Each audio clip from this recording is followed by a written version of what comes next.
Hey everybody. Thank you for coming out and supporting our local independent bookstore and these two amazing authors. Today we have the pleasure of hearing from Renée Ahdieh about the final book in the beautiful quartet, The Ruined, with S. Jae-Jones. Renée Ahdieh is a graduate of UNC Chapel Hill. The first few years of her life were spent in a high-rise in South Korea. Consequently, Renée enjoys having her head in the clouds. She is the #1 New York Times and internationally best-selling author of the Wrath and the Dawn series, the Flame and the Mist series, and the Beautiful Quartet. S. Jae-Jones is an artist and journaling junkie and the New York Times best-selling author of Winter Song and Shadow Song, and most recently, Guardians of Dawn, Zara. We hope you enjoyed the event. Thank you again. Remember, you can grab a copy of The Ruined or another of Renée or JJ's titles up front after the reading if you have not already. All right, turn it over to you two. Thank you so much, Alex, and a huge thank you to Flyleaf Books for hosting this event. Thank you all so much for being here too on a very dreary Sunday afternoon. I know all of us could probably stand to be at home, cuddled up in front of a fire with a good book, so that you chose to come out and hang out with me. I really appreciate it.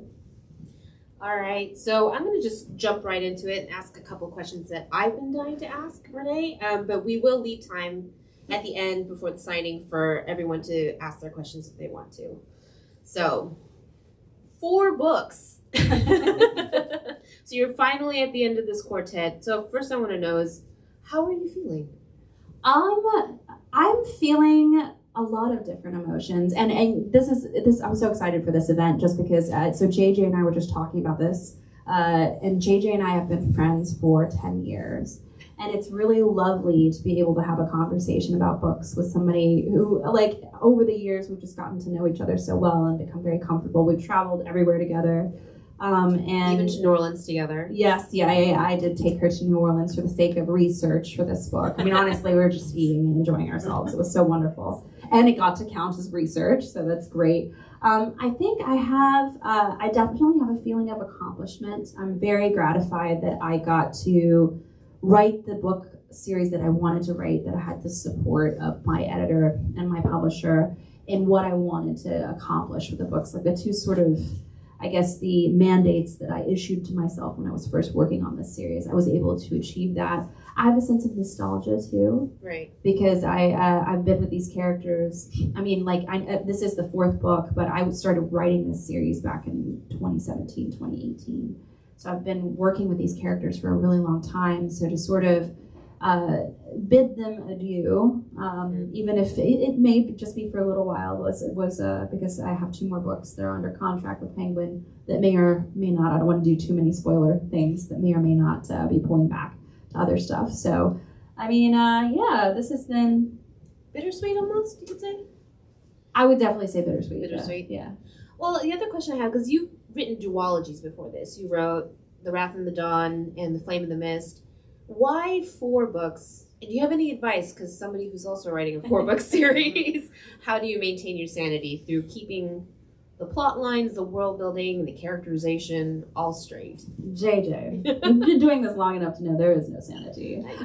There's no sanity in the world of... Lie to me, Renée. When have I ever lied to you? She doesn't. It's true. She doesn't lie. So except in books, like we reserve our storytelling for the books. So I think that, what was the question? Well, why 4 as opposed to even a trilogy or a duology? Like, what made you want to tell the story in 4 parts? I think I was really heavily inspired by 2 things. I was heavily inspired by Anne Rice and her Vampire Chronicles. Those were the books that made me fall in love with writing when I was 12 years old. And I remember very vividly stealing my father's copy of Queen of the Damned after he told me I was not allowed to read those books. I don't know why any parent thinks it's a wise idea to tell a teenager they cannot read something, especially if they have a voracious child reader like I was. Obviously, that very night, I got a stool and I pulled it up and I climbed up there and I took down Queen of the Damned out of it because he had all of the Vampire Chronicles, but I picked it because it had a bad word in the title. I was like, ah! And I remember staying up until really late reading that book, like one of those really great reads where you don't realize the sun has come up until you hear the birds twittering. I loved doing that when I was a kid, even though it was really terrible at school the next day. But I remember thinking to myself, because I was so transported and just utterly hypnotized by the world she created, and I just lost all sense of myself and time and place. And I was like, I want to do this. How did she do this? And so I was heavily influenced by her. And I think when you have 4 books, you're able to build out and flesh out a very intricate world. And it's no longer, because I think most writers, when you're building out a world, maybe 10% of what you've created ever really makes it on the page. And that's fine and that's right, because you don't want 100% of your work and your thoughts and your mind on the page. You want to be selective about it, but the rest of the stuff that you've created in your mind informs the world and informs the story, so it's so necessary. But being able to have that space and that freedom to sort of luxuriate in the world I created was great. And I also really wanted to take inspiration from romance authors. I really enjoy reading Regency romance, historical romances. And they'll have these longer series where each book sort of follows one character rather than it just being a series that just takes over one character for the entirety of the series. So the first book is Celine's story. The second book I saw is Bastian's story. The third story I saw is Pippa and Arjun's story. And the fourth story was kind of everybody coming back together. Yeah, kind of coming all back together. So I really appreciated that space. And it was super fun to me. Daunting, but super fun. And I have no doubt in my mind you're going to figure it out. I just wanted some lies about maintaining my sanity throughout the whole process. But my series is somewhat similar, where it's not, one character throughout 4 books. It's a different character in a continuing story. But unlike Renee, I don't read a ton of romance novels. I was more inspired by Marissa Meyer's Lunar Chronicles, which again is like one long overarching story with a main character in each one. But I actually want to circle back to a point where you said you picked 4 books, or you wanted to write 4 books because you wanted to expand upon the world, which is, you really did. Because when I first heard about these books from you, and I hear Anne Rice, and the first thing you hear, of course, is vampires. But there's so much more than vampires throughout the series. You've got werewolves, you've got the Fae. So let's talk about the Fae. Let's talk about the world building process and what sources and myths that you wanted to draw on when you were writing yours. Thank you so much for asking this question. I feel like whenever I embarked on creating this world within a world, I've always been really fascinated by the idea of there being sort of like, if you possessed the sight, you would realize that there was a world within a world that you couldn't see. I've always loved that idea, probably from my fixation with Chronicles of Narnia as a very small child. But this idea that there's another world out there for us to explore if we just know how to get there has always been something I've enjoyed. But then when I was working on building out a world of fae and vampires and werewolves, I really wanted to bring to life mythologies that were not Western-centric. I feel like a lot of fae books, and I love all of them, a lot of fae books lean heavily into like Welsh lore, and that's totally cool. I love that stuff. I think it's great. But I was like, we're kind of missing out on all this great lore and great storytelling. And I felt that way throughout my career, like sort of bringing to life especially some Eastern stories and Eastern creatures, the Eastern goblins, the Eastern dragons, that kind of stuff. I wanted to bring that stuff in. And when I was creating the world of the Fae and dividing them into like basically a light court and a dark court, I wanted to sort of change that up a little bit. And so the light court I wanted to have heavily influenced by a more like an East Asian, but like sort of like the Philippines archipelago kind of setting, and then you have with the Sylvan Wild, which is the dark court, the one that's perpetually in night. You have more of like an influence of like Siberia, northern Mongolia, that kind of like tundras, wastelands, forests that are just filled with frozen trees. I love that. So yeah, because fairies exist in all sorts of cultures, although they may not be called fairies. So I loved reading that personally because again, I grew up with a lot of these creatures and I wanted to see them in books. And I love all of Renee's books are like this, where she pulls in various mythologies and stories from different cultures that are not Western. And it makes me feel seen, which I always love. So let's also talk then this last book. And without getting too spoilery, just to get on the same page, can you give us maybe a 1 or 2 sentence description of what happens? Oh man, This is like, I don't know, we're never good at doing these elevator pitches. I always joke because like we need that space of like 80, 90,000 words to tell our story. And then whenever we someone's wouldn't like, be novelists give otherwise. me, give me a 2 second. Why should I read your book? I'm like, it's good. It's fun. Do you like vampires? It's creepy stuff. So The Ruined it's an exploration into the idea of ultimate power corrupting ultimately. And what does that look like in the hands of a young woman who has gone most of her life not having any power and suddenly comes into it? And what does it look like for a boy, so a girl and a boy who has had power his entire life and has come to realize he doesn't want it? So those were my 2 mandates when I began writing this story. The first one is I really wanted to explore the idea of a young woman in the 1870s who has no sense of agency around what's happened. She actually flees Paris, where she was born, because she has killed the boy who tried to assault her. And this boy was the son of a very wealthy nobleman. And if she is apprehended for his murder, she will be sent to the guillotine.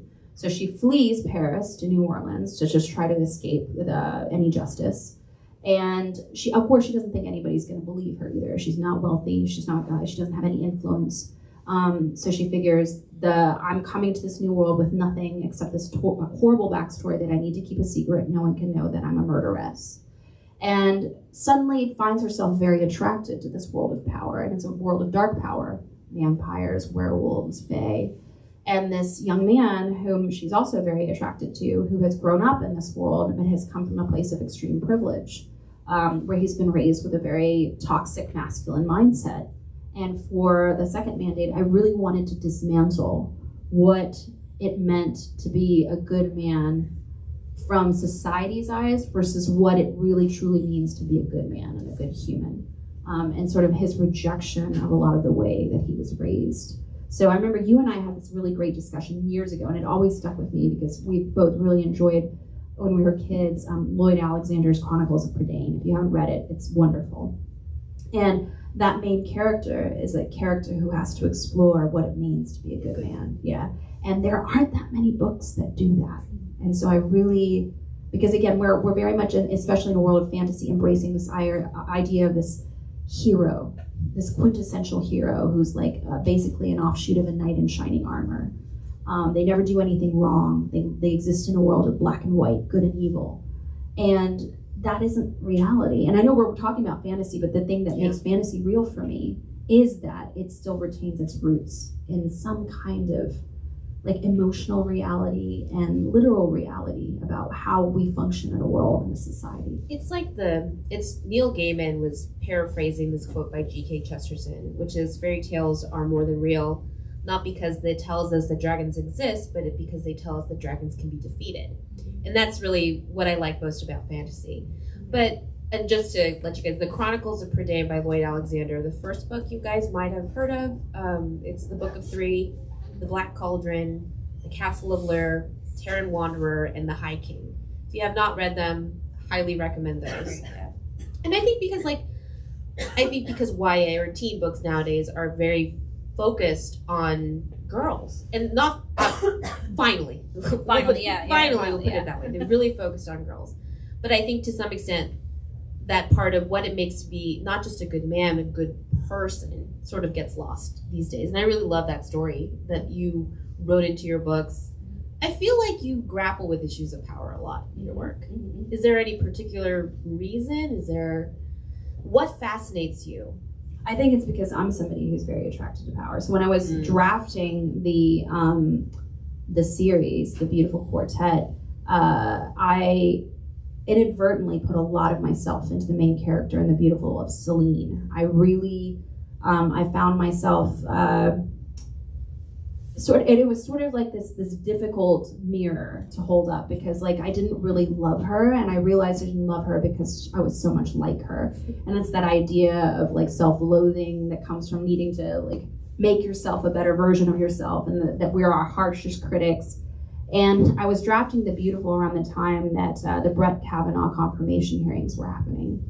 And I remember feeling like despairing and having a lot of rage around that, you know, we were basically seeing another redux of what had happened with Clarence Thomas and Anita Hill, and our society, in my mind, hadn't really grown from that. We were still not believing women. And unfortunately, we do live in a world where 2 out of every 3 women has unfortunately been the victim of some sort of assault. And unfortunately, I am one of them. And it's not something that I had really talked about a lot prior to writing this series, but writing it in this book series and having a character who was able to assert herself, even in a violent way, assert herself to prevent something terrible from happening to her. It was very cathartic to write it. And I think that it was difficult and really emotionally wrenching while I was doing it, but at the end of it, I felt there was some sort of freedom in finally putting it on the page and recognizing that about myself and recognizing myself in Celine. I think there's something interesting. You talk about power and power corrupting. And do you actually believe that power corrupts like that? Yes, I do. You do? I do. I think it's not a black or white situation, right, definitely, but I think that if you get attracted to power and you're constantly craving it, it's like an excess of anything. But there's something very alluring about power, and there's a gift that we all have about thinking that whatever power we do acquire, I need more. It's never enough. It's like having any kind of addiction, and I see power as being a kind of addiction. Do you think that, because it sets up an interesting dichotomy, right? That there's goodness and then there is power, and do you think both can coexist? I think that the answer is in your book, but I'm just curious what you want to say. I think they can coexist, but I think they can't coexist in a vacuum, and I think that's what I'm trying to say in my work. You need to, if you're somebody who, like me, is very drawn to power, I need to have people around me, like the JJs and the Sarah Lemons and my husband and the Sabah Tahirs of the world and my best friend Elaine. I need to have people who are calling me out, who are pushing me to be a good person and a better version of myself. Because when you get really focused on power, you become increasingly narcissistic. And when you become increasingly narcissistic, your ability to empathize starts becoming harder and harder to hold on to. And if we can't see ourselves in each other and we can't feel what another person is feeling, I think we've lost something quintessential about the human experience. So, kind of a heavy topic, sorry about that. Just to backtrack a little bit, let's talk about the supernatural creatures in your world. And this is kind of a silly question, but I really want to delve into it. What do you think is so sexy about vampires? Oh, I mean the immortality, the fact that they're youthful and beautiful always. I think also the idea, I was very drawn as a teenager to gothic romantic sort of stuff, and the idea of this sort of dark beauty of consuming life in order to live. There's something, it's intoxicating to read about on a theoretical level. It's monstrous, of course, in real life, but I've always been interested in monstrous beauty.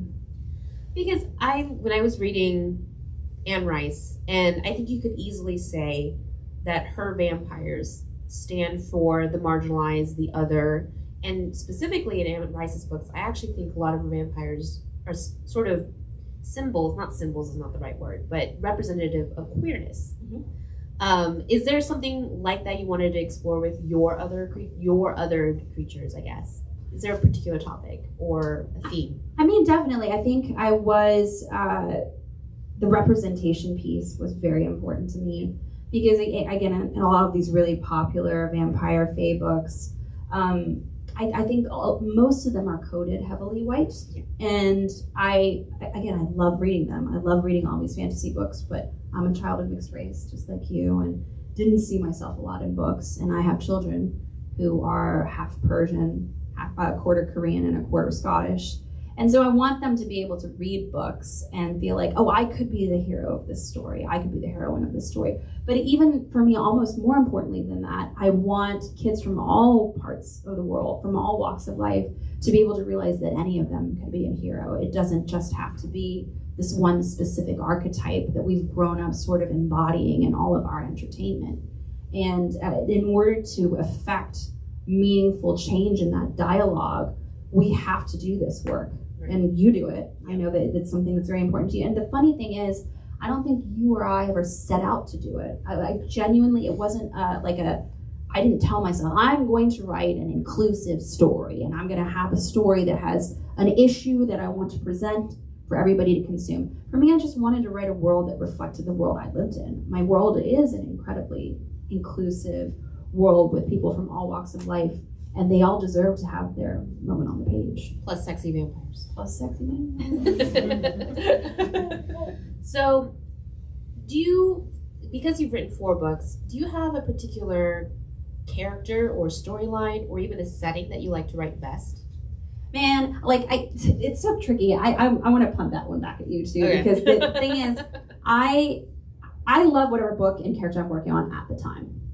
So I also have a very specific affinity for Arjun in this series, because this was not my intention, but Arjun's sense of humor is very much my husband's sense of humor, and I realized this only as I was developing the character. And my husband only reads books about making money, and I cannot even imagine. He puts on these god awful audiobooks in the car, and I'm like, I want to die. Can we just please listen to something else? And he's like, isn't this fascinating? I'm like, no, I'm tired. Can we please listen to something about dragons? And but his sense of humor is in Arjun, and so I would read certain sections of it aloud to my husband, and my husband would be like, I'm like, yeah, he sounds like you, doesn't he? He's like, you're not very nice to this character. And I'm like, this is true. I was very nice to him. But I do have a certain affinity for him because of that. And I have a very love-hate relationship with Celine, too, because obviously I see so much of myself in her. And but I feel so strongly for her. I don't want, I'm the only one who's allowed to not like her. You cannot like her, but I cannot like her, but you should find something nice about her. Obviously. But I want to punt that back in your quarter. What do you do? How do you have a certain character you're loving as you work through your quartet? It's Han. Well, Han is me. Han is me when I was 16. If I were a 16-year-old boy, that is 100% this character. He's a himbo, doesn't have a thought in his head. And it's fine. That's exactly who I was. I was a 16-year-old himbo with not a single thought in my head. But as far as what I like, it's always the thing I'm supposed to work on next. Not actually the thing that I'm working on right now. It's just it's a long form of procrastination at that point. Yeah, it's just a long form. I mean, I have ADHD, so I will do everything to avoid tedium.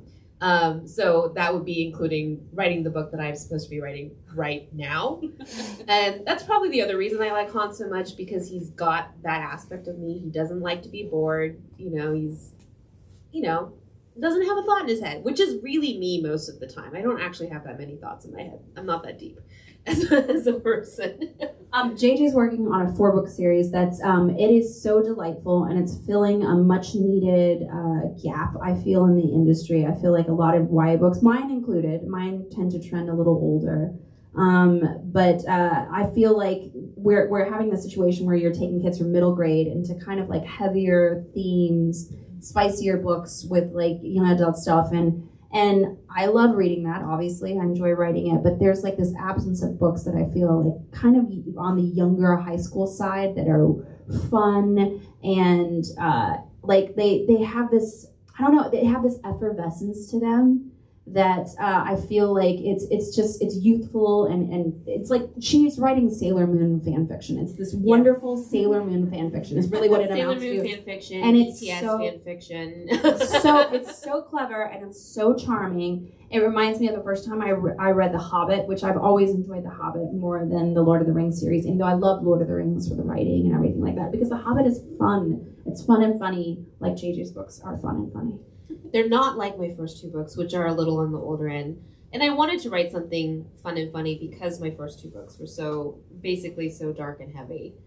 I wanted to circle back again to your stuff, though, because it's not about me, it's about Renée today. I wanted to talk about New Orleans. And ever since I've known you, it's been one of your favorite cities. Like, that was one of the things you showed me. Renee took me there on my bachelorette trip as well. So what is the thing you love most about the city? Oh man, I would literally talk about this for like 45 minutes. Let me try to gist it down. So I've been to New Orleans now just shy of probably 20 times, like some 17, 18 times. A lot of them was for research on this book, but a lot of it is just because I love working there and I find it incredibly inspiring. I think I sort of realized maybe the 5th or 6th time I'd gone to visit why it was that I loved it so much there. I was speaking to my Uber driver coming from the airport, and he mentioned that New Orleans had been a majority-minority city for quite some time, and that it's a city with so much mixed race, like, built into its culture. It's influencing the food, the music, the people, the culture, and it's a culture unique unto itself. And I found that I never had to explain myself there. I think I went through a lot of my childhood having people ask me, and I'm sure this is something that JJ understands keenly too, what are you? Not who are you, what is your name, what are you interested in, but what are you? This Where are you attachment, from? yeah, this attachment to a label, because once they could label you, they could understand you and they could put you in a category as if they knew who you were based on that label. And I never felt like I had to explain myself in New Orleans. And it's a city for artists. It's a city for dark artists.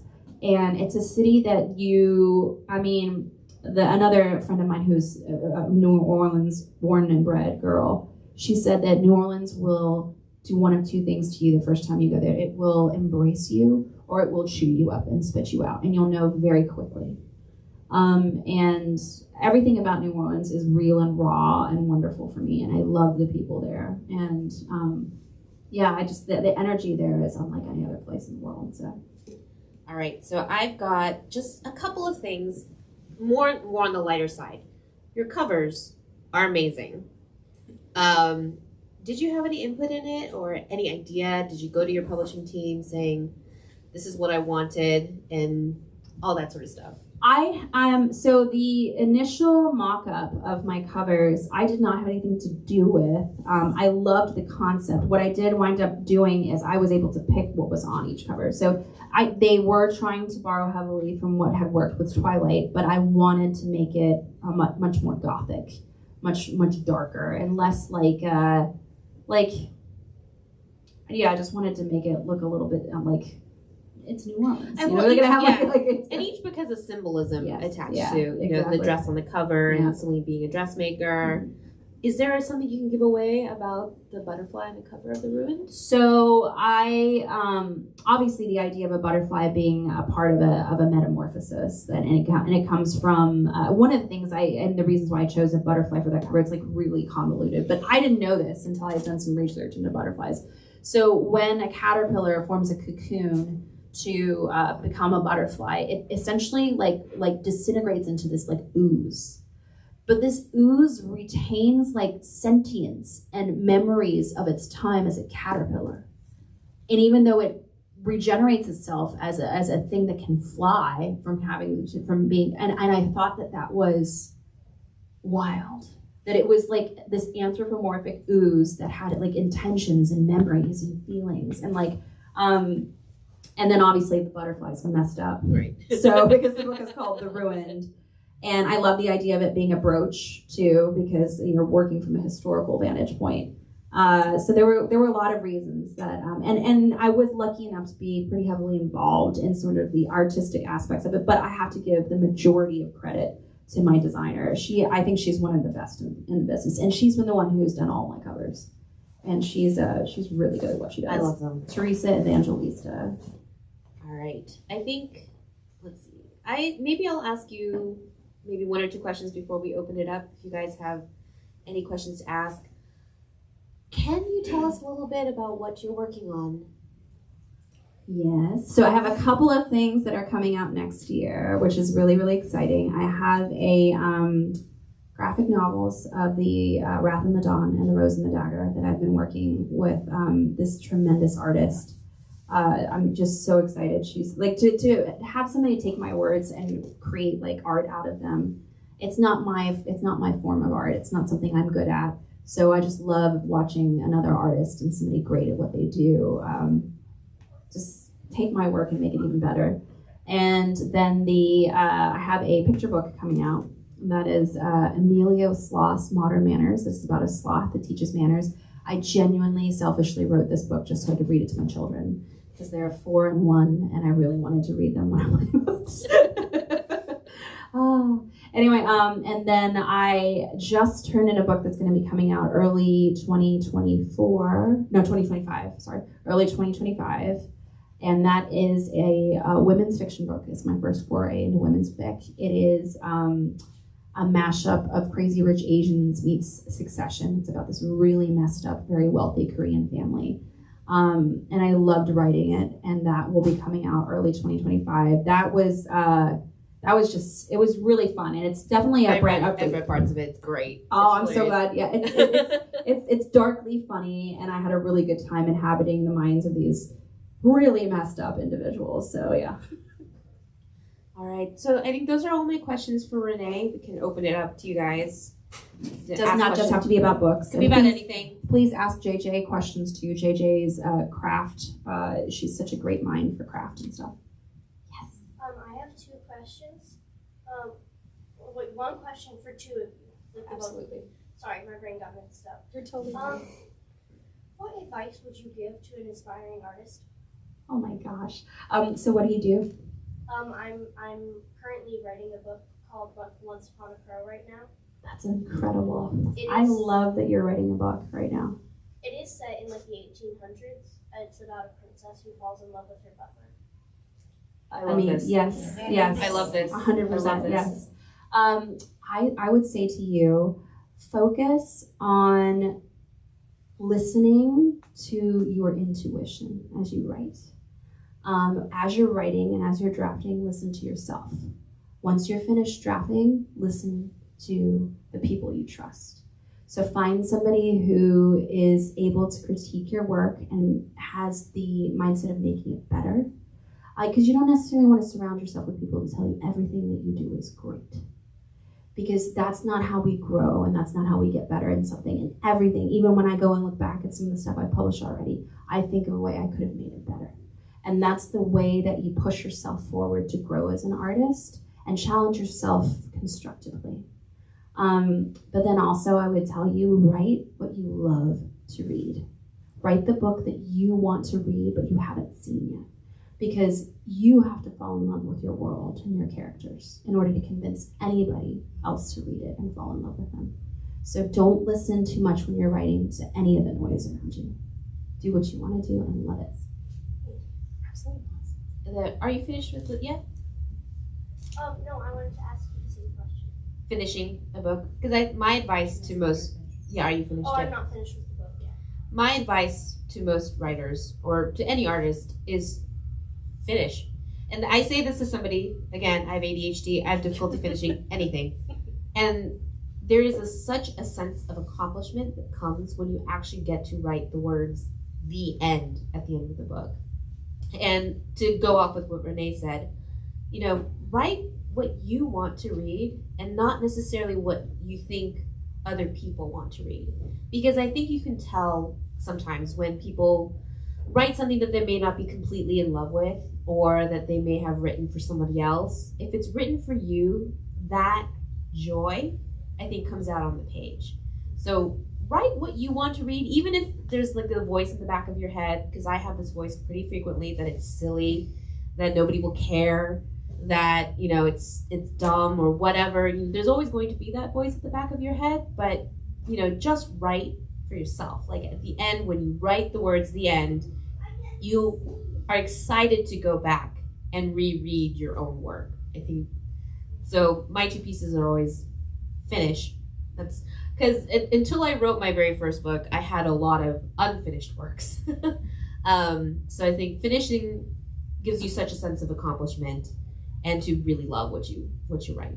So, and it's okay if it's not perfect. Just to sort of dovetail off, which I think you can always fix something and make it better. But if it doesn't exist to be fixed in the first place, you're in an impasse. So finish it, even if it's not perfect, even if you know you could do better, you have ample opportunity to go back and make it what you see and what you want it to be. Just finish it. And you had a second question, you said, for Renee? Yes. How would you suggest building your character and like basically expressing in the book like their identity and like how they exist in the world and who they are? I think this is such a great question. And this is like a question I think, all writers who are wanting to grow and challenge themselves ask themselves all the time. So it's so great that you're asking yourself this right now. I would say to make sure that your character is real.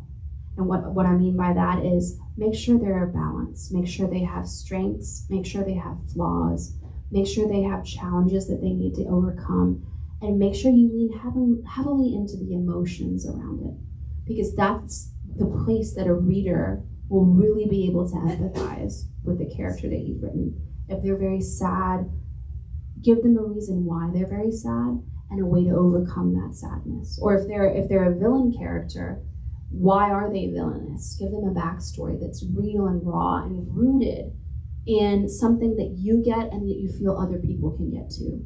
Because we're not wizards, we're not goblins, we don't know any of them, but the way we relate to wizards and goblins is through emotion. So I would make sure to pick characteristics that character embodies, and also give them some physical attributes that are very human. Like one of them could have like a nervous tendency to bounce their knee, or one of them could have a tendency to twirl their hair, or look away when they're talking, or look away when they're not. These things that are very human and really ground the character. Make sure each of your characters has something unique unto them, and that'll make them stand out. Thank you so much. Absolutely. Good luck. And Renee, I just first want to say thank you. This is the only book series that I read other than my nursing books. Oh my gosh, thank you. I fell in love with how you portray New Orleans, because it is such a beautiful city. So I guess my question is, while you were visiting, did you get to meet any of the vampires in New Orleans like I did? Absolutely, they're everywhere too. I actually went to, one of the coolest experiences of my life was a musical seance that I went to in the Bywater. Yeah, I didn't know what this was either. So I had my good friend who lives there, her name is Cammie. She's originally from New Orleans. She's like, and it was just very flippant in that very New Orleans way. We were eating dinner together. She's like, hey, I'm going to this musical seance tonight. Do you want to come? And I'm like, yes, first of all. But secondly, what is a musical seance? And she takes me to this house in the Bywater, and it's one of these like beautiful like Victorian homes that's just wonderful and gothic. It has like candles that have dripped wax everywhere and peeling paint, and it's beautiful, high ceilings, tin ceilings, all that kind of. It was just gorgeous, and it was owned by this really flamboyant woman, whose name was Beatrice, and she was wearing like a muumuu and a feather hat. I'm not like, you think I'm making all this stuff up. So there were tons of people in her home. They were all sitting on the floor. It was basically lit by candlelight. She had all these pillows everywhere. And there were two musicians standing in the front room in her parlor, as she called it. And there was a pianist and a violinist. And everybody who had come for this musical seance was supposed to present her with an article to channel the person they wanted to speak with, who had already crossed over into the next life. And so they would give this article to the two musicians, and these two musicians would stand with their hands over, close their eyes, channel that person's energy, and play together, just completely off the cuff. It was one of the coolest experiences in my life, and incredibly emotional. People were just breaking down listening to this, and it was just the connection of mostly strangers. I didn't know anybody there except for Cammie, and this girl sitting next to me who had brought something to channel her brother who had passed away in a car accident. Just completely broke down, and I held her while she cried, and we cried together. It was such an incredible experience. There were two vampires at that. They introduced themselves. One of them was the vampire Lestat. Yes. Yes. So two questions. Wait, come back to me. No, you're totally fine. No, we'll come back to you. Yeah. Yes. Again, does not have to be. Does not have to be about books or anything. You can Oh. ask about. I got it. Okay. So would you say that this book is, or this series, I guess, is a good way to like sort of dip your toe in the water of fantasy? Because I'm a big romance girl, and like I kind of want to expand a little bit on genres. So like, would you say that it's like a good way to enter fantasy? I think absolutely. I think especially if you like to read about history and stuff like that. My other books are also historical. Now the new phrase is romantasy. I found this very interesting. You see this all over the book talk. Yes. I just think it's funny because like inadvertently I've been doing this for like years because I love to have historical books that are fantasy books but have a very heavy romance through line. My first series, The Wrath and the Dawn, is inspired by the Arabian Nights. It's the story of Scheherazade. The second one is it's loosely inspired by Mulan, but it takes place in fantasy feudal Japan. So it's about a girl who dresses up as a boy warrior. The romances are great in all of them. So if you are a romance reader, yeah, I do. I really like any romance. of Renee's books have excellent romance with fantasy elements. No. And I think I kind of understand it because sometimes fantasy can be very overwhelming with a lot of new world building and all sorts of interesting names with too many vowels and apostrophes in the middle. I understand that, but I think all of Renee's books have excellent romances in them. So I would say Thank you. I do really enjoy it. So I think any of them will work. It's really about which one speaks to you the most. So if you want to read like a vampire one, or if you want to read one that takes place in a fantasy Middle East and heavily inspired by the Persian culture. If you want to read about feudal Japan, just whichever speaks to you the most. Yeah. And then my next question is like I'm also sort of writing a book a little bit, and I'm like kind of stuck. So is there any advice that you would give someone who wants to write a book but is like doesn't really know like how to keep going with it? Absolutely, and I'm gonna also send this over to JJ because JJ has great advice as well. So personally, I don't believe in writer's block. I believe in something called writer's pause, and I'm not sure who coined this phrase, but I loved it when I first heard it. To me, what happens when I feel really stuck when I'm writing is I realize that I'm forcing the book to go in a direction it shouldn't go. It's not organic. I'm pushing it to do something it's not ready to do yet. So what I ask myself is, go back to the last time everything made sense and the words were flowing easily. And this is very hard when I'm getting ready to say, and trust me, I have deleted 20,000 words of work doing this. Go back to this last time it made sense, delete everything after it. It will hurt, it'll be painful when you do it, but the book will be so much better for it because you'll realize, okay, here was the last place it made sense. I tried to do something the book didn't want to do or the story didn't want to do. I need to go back to what's organic and works for me and the characters, and you'll find it. You'll find the right path. And it's a pause. Don't consider it like a writer's block because there's something about a block that feels insurmountable. But a pause, you can press play really easily. Yeah. This is my thing. I'm constantly stuck. I would say there are a couple of things because there are reasons people can get stuck in a story, right? That they don't know what happens next, which is frequently my problem. Sometimes it's an emotional thing that maybe there are other things happening in your life. You're very anxious or you're depressed. That can contribute to the fact that you're unable to continue. My trick, typically, and I have got every trick or hack in the book I have tried, but the one that seems to work the best for me is to journal by hand. And what I mean is I bullet journal, sort of. But I take my journal and I sort of tell myself the story as it happened. And it doesn't have to be good. I think we worry too much sometimes when we're writing a story that the words have to be good right away. They don't have to be. You can always fix that later. So what I do when I write by hand, it tricks my brain into not worrying about whether or not the words are good. And I literally just tell myself what happens. You know, so-and-so walked into the room, they met this person, they had this conversation, they talked about this. And often in that process, I start to see, oh, this is the thing that's supposed to happen next. And then the other question, sometimes, I think Renee is right. You go to the last place that makes sense and you start over. But I think sometimes the question that I ask myself at that point where I have to start over again, what's at stake? As in, what does my main character have to lose? That's always the question I ask myself. Is what do they have to lose? Is it their friend's good opinion? Is it their reputation? Is it the love of somebody that they have? Like what that often shows you, oh, this is the next point in the story. Because if you're always asking yourself, oh, what does this character have to lose and how do they avoid trying to lose it? Or how do they lose it and how do they recover it? That gives you more ideas to keep going. So Thank you. Good luck. That's Thank awesome. you. Yeah. Do you mind me asking what you're working on? Oh yeah, totally. So it's a romance about this girl who lives in Paris, and she, I tried to like put some of me in her, so she likes to bake. She likes Taylor Swift. She likes to read.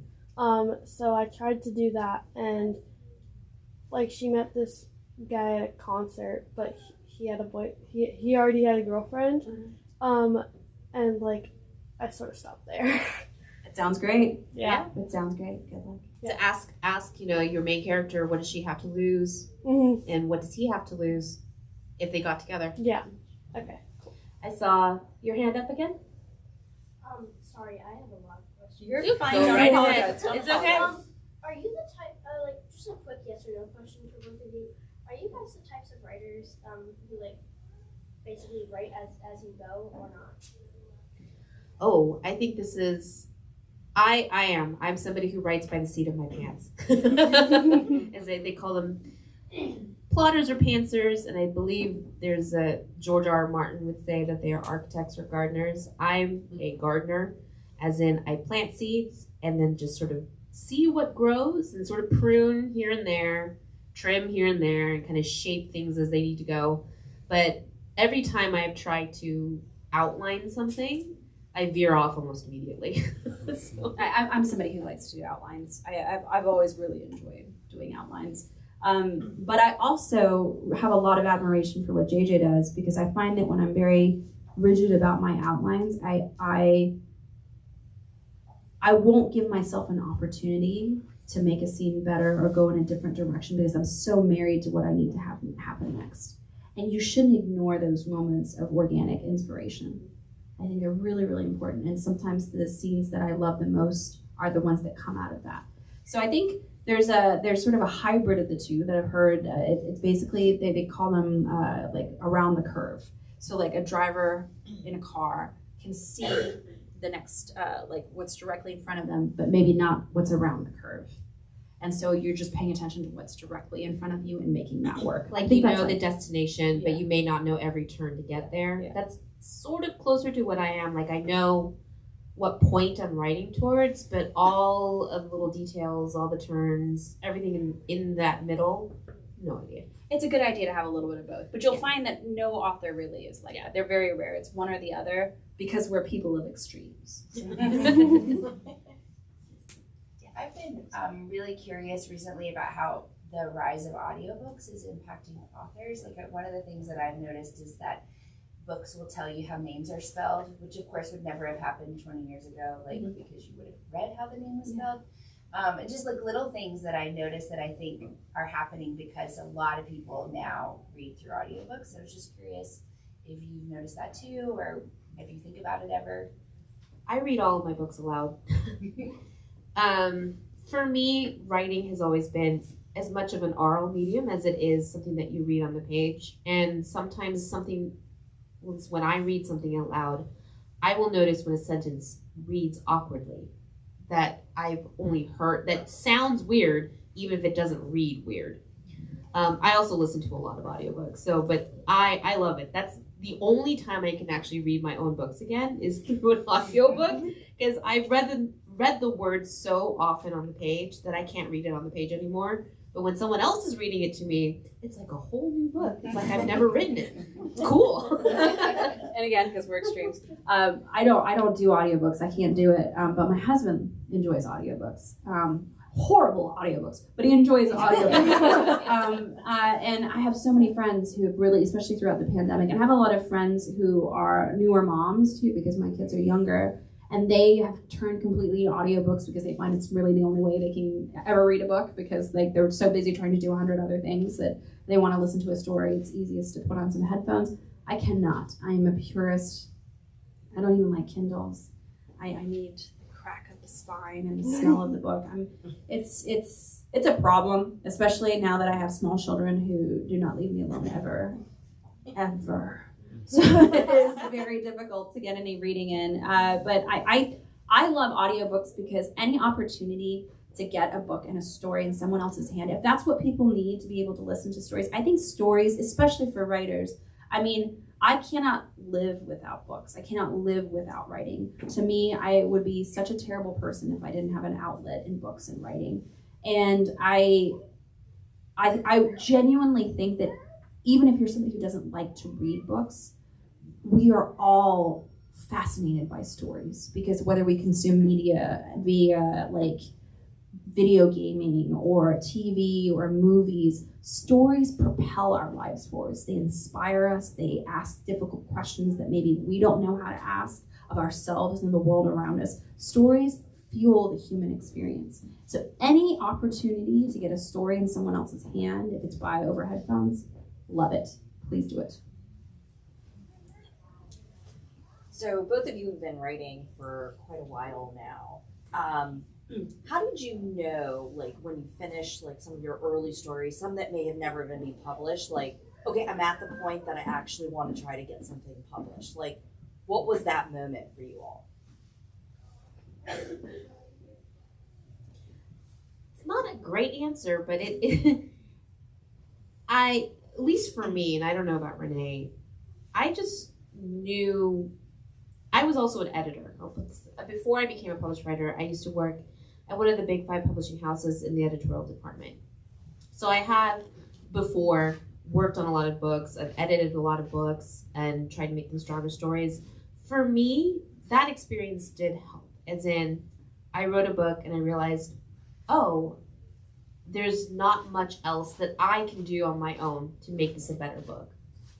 Whereas I feel like I look at a lot of my older stuff and I think, oh, this story doesn't work for X, Y, Z reasons. Whereas the first book that I felt was publishable, I couldn't think of any ways to make it better. Also, we told her, please give us followers. We did. Oh, we told her because it was so good. I remember it was me and Marie Lou. We were reading as JJ was writing, and we were like, I don't want to hear any more excuses. This is the time, JJ, this is the time. And I think that was the case for me too. I hope I'm not calling you out by this, but Anita in the front row here and I went to school together, like middle school, high school, and it was really cool to look out in the audience and recognize you. Thank you for being here today. I would see you forever. And my daughter is a huge fan of yours. Oh. I think it was weird. She was like, I'm reading this book, and I was like, oh my God, I went to whatever. So I think for me it was kind of like that too. I was writing a lot of short stories, and I was writing as an outlet for because I was working and I didn't have a creative outlet, and I loved to write. And I think it was other people being like, hey, I think you should probably start exploring getting a publisher. And I remember, or getting an agent rather, because that's the first step to getting traditionally published, is have somebody represent your work and then pitch it to editors at publishing houses. And I had no idea what I was doing, and it took time, because when you're starting out from the bottom and you're starting out from scratch, you not only have to learn how to write a book, but you have to learn how to pitch it, which most authors are really bad at. Really terrible at. And I remember one of my query letters. Query letter is it's a pitch letter that you send an agent that's supposed to get them to read your book. So you typically submit this query letter in the first 10 pages of your book, and if your query letter sucks, they're never going to even look at your book. And in an attempt to be clever, I wrote my query letter in second person, like Uncle Sam wants you. It was bad. I actually read it to my agent, and she cackled like hysterically. We were at Peter Luger's Steakhouse in New York City. She was like, "That is hysterical." She said, "I probably would have screenshotted to be like, look at this idiot." Other people, and querying is difficult. I'm very glad. It's a whole other process. I mean, we can talk about the steps to being traditionally published if you guys are curious about that too. But yeah, I mean, for Renee, and it was just sort of, we kind of knew it was time. I think people they gave us, and this is why you cannot create effectively in a vacuum. I really genuinely think that I needed people telling me and giving me the confidence to put myself out there to receive 200 rejections. Because if you talk to any writer, almost all writers, nobody likes to talk about it because it's not romantic, and everybody wants to come across as a person who, like, immediately people recognize their talent and they did this great thing and they made huge success out of it. It was just meant to be. That is truly not the case for 99% of writers. The thing that gets people in this career to a place of success more often than not is tenacity. Yeah. And I literally have 200 rejections to my name. And the grit that comes from getting a rejection and being able to tell yourself, okay, stand up, send 2 more query letters, or go back, your query isn't working, you need to retool it and not give up. It's a testament to the human spirit. And the honest truth is, the more you get rejected and the more you work, the more you have a better sense of what works and doesn't work. And I don't mean this like market-wise. I don't mean this as to what will sell. Just what works in a story and what doesn't. The more you get rejected, the more you start to see, oh, this is where I can be better. And, you know, it always stings. Like, I'm not going to lie, right? Like, getting rejected always stings. But, you know, the people who make it are the people who look at their rejections and say, okay, where can I improve? So, Absolutely. the questions? In queries and in life. Yeah. Yes. This is for both of you, but like, what is your favorite part about writing a book? Having written, it's like exercising. I don't like exercising, but I like having exercise. Honestly, it's actually meeting readers. That's my favorite part because so much of the actual work of writing is done alone. We are in front of our computers, like hunched over the keyboard, working all by ourselves, not talking to anybody except for the people we've made up. So then when the book is out and you get to talk to readers, and not only just talking about your own books, but just talking about books in general, I think is probably the best part about it.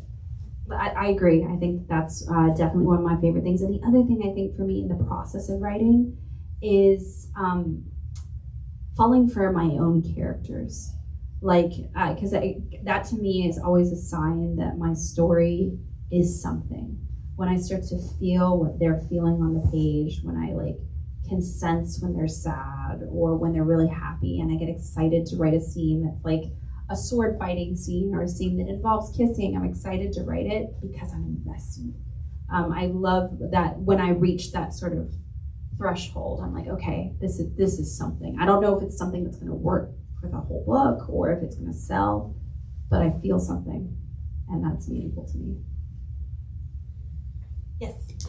Yeah, so you said you had done a lot of research into New Orleans. Mm-hmm. Do you have any advice for a novelist who is looking to write a fantasy book in like a real city setting? Like, what things did you research that kind of crystallized and made it like a real place? That's awesome. Okay, first of all, is this writer somebody who is working in contemporary times or historical? It is contemporary. Okay. And I realize that this is a question of privilege because it's not everything is easily accessible to everyone. Mm-hmm. I highly recommend, if it is possible, to actually go to that place and spend some time there, because every city, every town that I've ever been to, there's a very specific vibe. And I feel like if you're not somebody who's been to that city and you try to write about it, you're gonna miss the mark a little bit, because I was just in St. Louis and having these great conversations with people, because I've never been to St. Louis before, about their food and what's unique about St. Louis. And if you haven't been there and they can't describe it to you and you can't hear it in the way they speak from their perspective, you're missing out on so much. To describe any location is a full sensory experience. It's why I love to world build with food, because food and music are universal languages. You don't have to speak that language to understand where they come from. If you listen to their music and you listen and you eat the food that they eat, you already know so much about where they come from. And you're not going to get that. Like, you can go, like, I could go, there's a pretty decent Cajun restaurant in Charlotte, right where I'm from, Charlotte, North Carolina. That is not the kind of food that you're going to get in New Orleans. That's an approximation, and you want to get it in its purest form. I can listen to jazz music on on my headphones on Spotify, But going to Preservation Hall in the French Quarter and listening to somebody play it live who was trained by somebody who was trained by somebody who knew Louis Armstrong, like this sort of stuff, it's like, it will make your story so much richer. But world building in a fantasy world is entirely about the senses, and you don't want to ignore any of them. Don't just describe the things you see, the things you smell, the things you touch, the things you taste. They will make your world so much richer and more vibrant. Thank you. I would also add to, if you are unable to travel to that place, I would also try and read as many first-hand accounts as you can. Like, I went to Tibet for the setting of my second book in the Guardian series. But if I hadn't been able to do that, I would read a lot of things, because the people who are from that culture or from that place will have a different perspective than a tourist. Mm-hmm. I think Renee is also correct that all the senses are important. I think smell, and also I'm a big nerd, and you have to tell me to stop researching, because I will use that I will use anything as an avenue of procrastination, to be honest. Research is one of them because it feels like work, even if it's preventing me from working. But if you read up on the history of a place, like I read up a lot about the history of Tibet, how it is the way it is today, you know, the various kingdoms and the political situation. And that gave me an understanding of the mindset of the people that live there, all of that sort of stuff. So if you are unable to travel, I think try and read as much as possible, and not just the standard stuff that, you know, comes from maybe the Western perspective if you're writing outside of the Western perspective. But histories and first-hand accounts, I think, are the other ones. We spend a lot of time on Google Earth. Mm-hmm. We're wasting a lot of time on Google Earth trying to orient, because I'm terrible with directions too. Like, it's, Left, yeah, right. the hours on Google Earth. Any other questions? I have one more. Okay. What is like your ideal writing environment? I cannot write in coffee houses. I know people love coffee houses. I don't. I find myself being really creepy and eavesdropping on other people's conversations because I'm like, oh, what's going on over here? This one lady was reading this book. I found it so interesting. She was reading this book about like being a better Christian and finding God, and she was text messaging somebody about this peasant beside her. She called this person a peasant, and I was like. This is so fascinating. The dichotomy occurring in this scene right now. I'm like, how are you making this work? So I'm like listening to her conversation and eavesdropping on her text message. Don't sit by a writer at a coffee shop, ever. They will steal stuff from Ever. you. Don't sit by a writer. Don't talk to the writer. So I can't write in coffee shops. My ideal place to write, which is the worst because my children do not leave me alone, is at home on my bed with a very specific blanket, a mug of tea, and a lap desk. And like not bright lighting, like usually candlelight, because I'm really committed to the Gothic aesthetic. So and it's the worst because my husband is that guy who walks into any room and flips on all the lights. And I'm just like, ugh. He's like, how can you see what you're doing? And then my son busts up in too, like the Kool-Aid man. He's like, hey! Silence. Yeah. I need, it doesn't actually matter where. I need silence. Like I know a lot of writers can write with music playing. I can't do that. Especially music with lyrics. The lyrics just end up right in my book. That's exactly what I love a lot of music, and I can make playlists up the wazoo for all of my books after I've written, but other than that has to be complete silence. It could be anywhere else though. I think I prefer writing at home in my office, but transit is actually not bad. Like on a plane, on a train, you know, I often because you kind of can't do anything. I have motion sickness. Oh. I'm like cursed. I'm like the worst. I'm like Goldilocks, but in writer form. Like the liminal spaces where you're neither here nor there sometimes actually really, really helpful. So I think maybe one or two more questions. You had another one? Never mind, sorry. Oh, it's Oh, okay. yeah. If you think of it later, don't Yeah, go hesitate ahead. to ask. Just thinking, like, if you were no longer allowed to write another piece ever, thinking back on it, are you proud of the works that you've created, and which ones are your favorite? If you could say, I can only give one book out to one person, that you've created. We're terrible at recommending our own books. Yeah. Like the authors are really bad, and I think especially women authors are really bad because we've been like engineered by the patriarchy to not talk about ourselves and to be humble and like don't put the eye on you. Like all of a sudden don't. So we're really terrible about that. I would like if I had to pick one of my books. I don't know. Maybe It's like asking you to pick a favorite child if you have more than one child, right? It's really hard. It's really hard to do. But if I were to never write again, yes, I would say I'm proud of the work that I've done. I did the best I could for each one. Like, for example, my most recent book, Jara, it took me 3 years to write this book and almost 1 million words. I have written and deleted almost 1 million words on that book because, well, the first couple ones I had no idea what I was doing.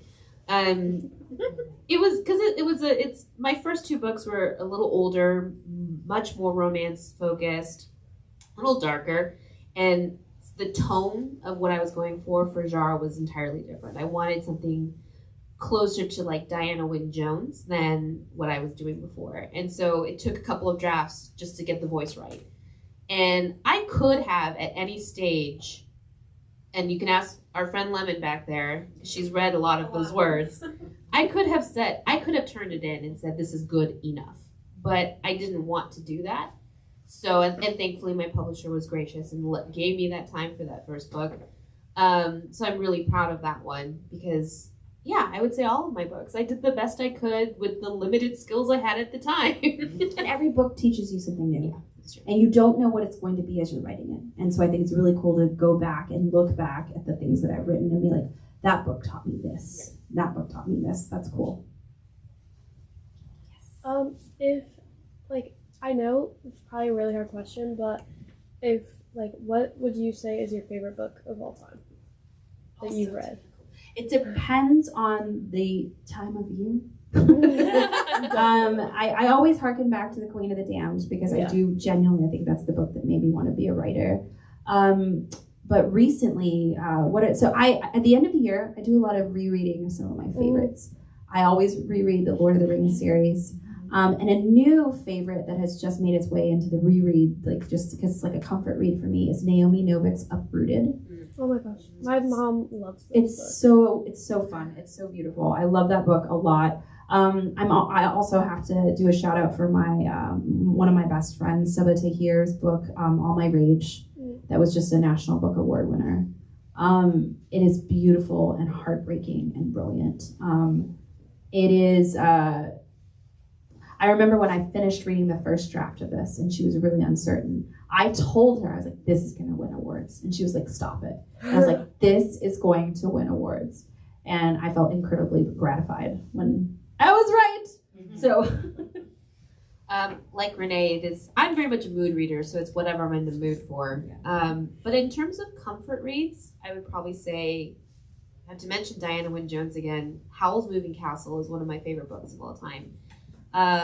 It's got a little bit of adventure, some romance, and an utterly silly hero in Howl.